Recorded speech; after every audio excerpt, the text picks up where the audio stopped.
Let's now get Ina Andolong for an update on the situation in Quezon. The province is among areas in Ruby's path when it was still a strong typhoon. Hi Ina, what can you tell us? Most of the evacuees here went home early this morning. Some stayed for breakfast at evacuation centers before heading back home.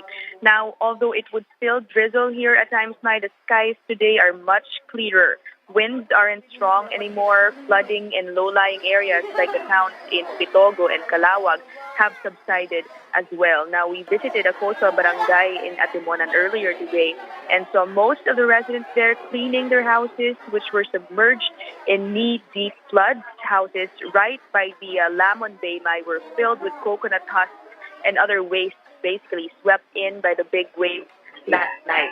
Residents in that area are now likely spending the day getting their narrow streets there cleared of these wastes. Now, unfortunately, for some of these residents, their houses haven't even fully recovered yet after Typhoon Glenda hit them earlier this year. Now, with the damage caused by Ruby, they say they'll have no choice but to carry out big repairs again.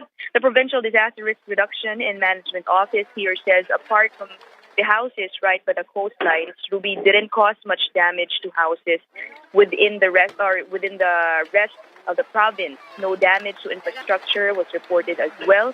Damage to agriculture, however, remains to be seen as assessments must still be made, but officials here are optimistic Ruby only caused minimal damage to their crops.